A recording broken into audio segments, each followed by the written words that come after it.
आप सभी को मेरा नमस्कार। मैं कोमल बंसल, सहायक आचार्य अर्थशास्त्र, डॉक्टर भीमराव अंबेडकर राजकीय महाविद्यालय श्री गंगानगर। आज का हमारा विषय है ओलिगोपोली, हिंदी में कहते हैं अल्पाधिकार। The term oligopoly is derived from two Greek words. अल्पाधिकार ये जो शब्द है दो ग्रीक शब्दों से मिलकर बना है। ओलिगी, ओलिगी का मतलब होता है फ्यू, हिंदी में कहते हैं कुछ, and polein means to sell, मतलब बेचना। Oligopoly is a market structure in which there are only a few sellers but more than two of the homogeneous और डिफ्रेंशिएटेड प्रोडक्ट्स।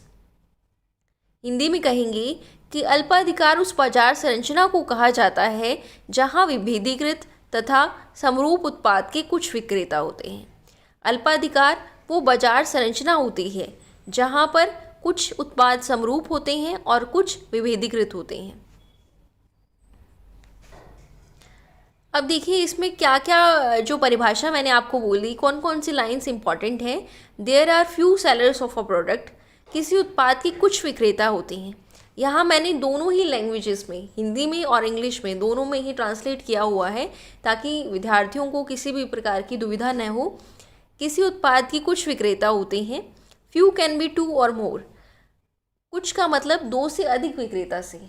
कुछ का मतलब दो से अधिक विक्रेता से है। अल्पाधिकार बाजार की वह स्थिति जहां दो विक्रेता हो तो उसे द्वैधाधिकार कहा जाता है। अब देखिए यहाँ पर ये बात नोट करने लायक है कि बाजार की वह स्थिति जहां पर केवल दो विक्रेता है तो उसे हम कहते हैं ड्यूपोली, हिंदी में कहते हैं द्वैधाधिकार। और जहां पर कुछ विक्रेता हैं यानी दो से अधिक विक्रेता हैं तो उस स्थिति को कहते हैं अल्पाधिकार। देखिए अल्पाधिकार के लिए अभी तक इतना नहीं, कितने से कितने होने चाहिए सेलर्स, कितने से कितने होने चाहिए, लेकिन इतना ज़रूर पता है कि बहुत ज़्यादा नहीं होने चाहिए और दो या दो से कम नहीं होने चाहिए। अब देखिए मैंने आपको मोनोपोली जब मार्केट पढ़ाया था तो मैंने एक बात कही थी कि मार्केट में सिंगल सेलर है। यदि मार्केट में एक विक्रेता है तो उसे हम कहेंगे एकाधिकार। यदि मार्केट में दो विक्रेता है तो उसे हम कहेंगे द्वैधाधिकार। यदि मार्केट में दो से अधिक विक्रेता हैं तो उसे हम कहेंगे अल्पाधिकार। यदि क्रेता और विक्रेताओं की संख्या बहुत अधिक है तो उसे कहेंगे पूर्ण प्रतियोगिता। यहाँ से आपको डिफ्रेंशिएट हो रहा होगा अलग अलग मार्केट्स में क्रेता और विक्रेताओं की संख्या कैसी होती है। ठीक है, तो अल्पाधिकार उस बाजार संरचना को कहा जाता है जहां विभेदीकृत तथा समरूप उत्पाद के कुछ विक्रेता होते हैं।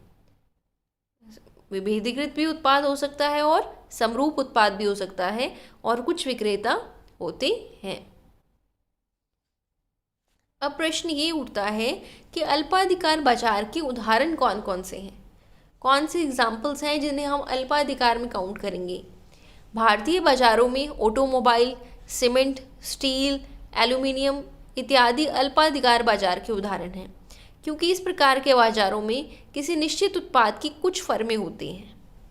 अल्पाधिकार के लिए एक अनिवार्य शर्त है कि इसकी कुछ फर्में होनी चाहिए, बहुत अधिक फर्में नहीं होनी चाहिए।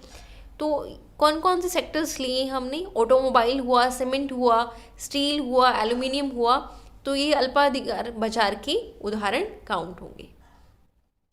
In India, markets for automobiles, cement, steel, aluminum, etc. are the examples of oligopolistic market. In these markets, there are few firms for each particular product. अब देखिए मैंने यहाँ पे कुछ आपको डायग्राम शो हो रहा है। फोर्ड कंपनी, टोयोटा कंपनी, जैसे बहुत सारी लग्जरी कार्स हैं ना, लग्जरी कार्स जो हैं वो सभी की सभी ओलिगोपोली में काउंट होंगी, क्योंकि लग्जरी कार्स की जो संख्या है वो बहुत ज़्यादा नहीं होती, इसलिए कुछ फर्में होती हैं लग्जरी कार्स की, इसलिए लग्जरी कार्स ओलिगोपोली में काउंट होंगी। नॉर्मल कार जो है वो मोनोपोलिस्टिक में काउंट होगी और लग्जरी कार्स ओलिगोपोली में काउंट होगी। नेक्स्ट आता है कि अल्पाधिकार के प्रकार क्या हैं, टाइप्स ऑफ ओलिगोपोली क्या है, अल्पाधिकार कितने प्रकार का होता है। तो सबसे पहला आता है प्योर एंड परफेक्ट ओलिगोपोली, जिसे हिंदी में कहते हैं शुद्ध ओलिगोपोली। हिंदी में कहते हैं शुद्ध अल्पाधिकार। इंग्लिश में कहते हैं प्योर ओलिगोपोली और हिंदी में कहते हैं शुद्ध अल्पाधिकार। If the firms produce homogeneous product then it is called pure or perfect oligopoly. इसका क्या मतलब है? इसका मतलब है यदि कोई फर्म जो है वो समरूप उत्पाद उत्पादित कर रही है। समरूप का मतलब होता है एक जैसे, रंग रूप आकार सब में एक जैसे उत्पाद हैं, उसको उत्पादित करती है तो उसे शुद्ध अल्पाधिकार कहा जाता है। कोई फर्म समरूप उत्पाद उत्पादित करती है तो उसे शुद्ध अल्पाधिकार, यह फर्म नहीं फर्में होगा, यदि फर्में समरूप उत्पाद उत्पादित करती हैं तो उसे शुद्ध अल्पाधिकार कहा जाता है। केवल एक ही फर्म हो तो वो मोनोपोली कंडीशन होती है, अल्पाधिकार में फर्में कंसीडर किया जाता है। और जो शुद्ध अल्पाधिकार है इसके एग्जाम्पल क्या होगा? Through it is rare to find pure oligopoly situation.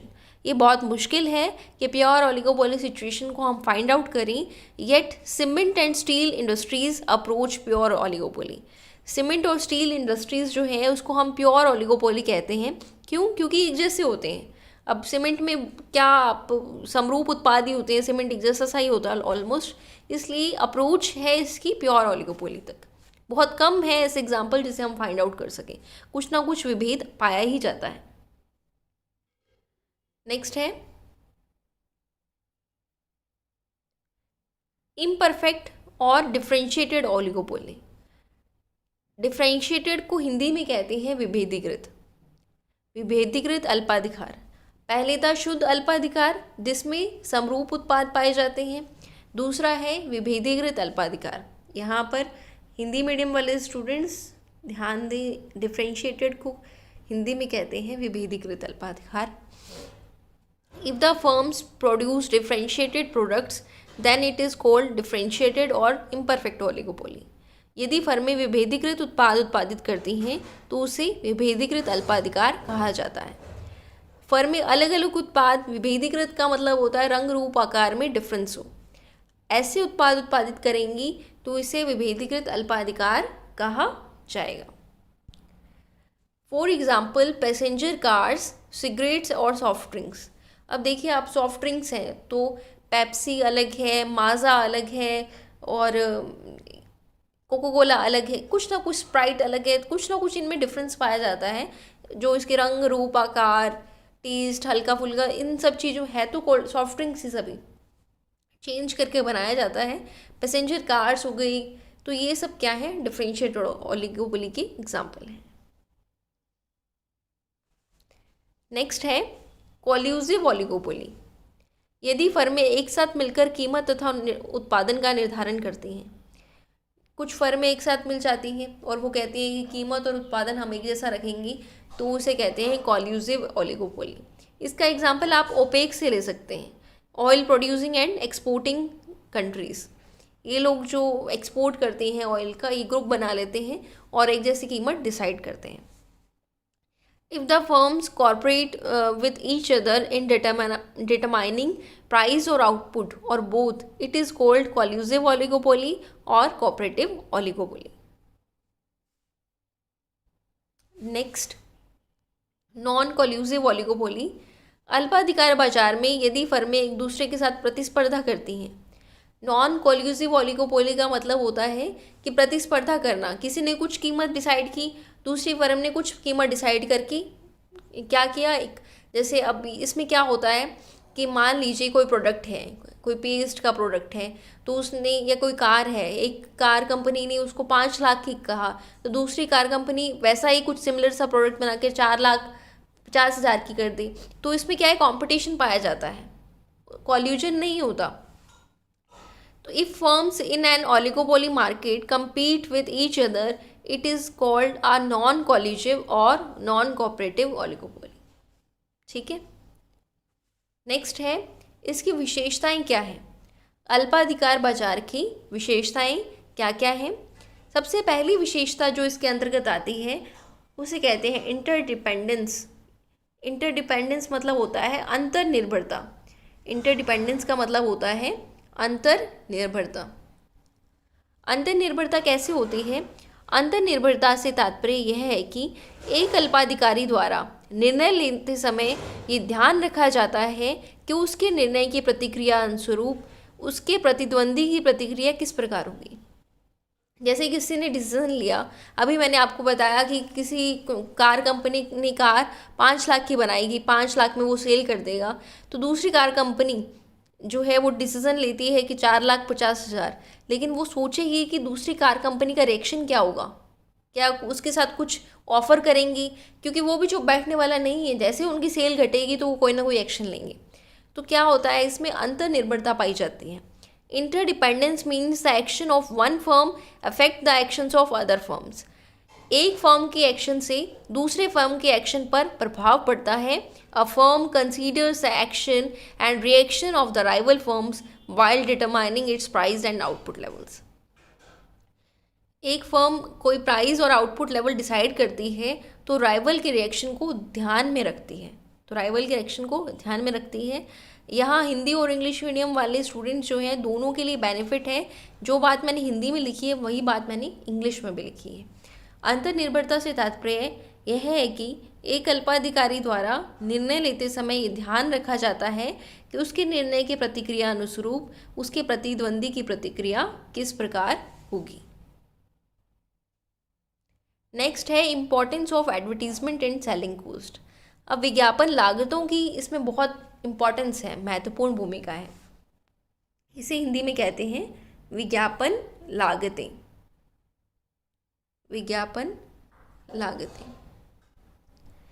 अल्पाधिकार बाजार में विज्ञापन जीवन मृत्यु का प्रश्न बन जाता है, क्योंकि जो फर्म अपने प्रतियोगियों के समान विज्ञापन नहीं कर सकती उसके उपभोक्ता उसके प्रतियोगी उत्पादकों के पास जाने लगते हैं।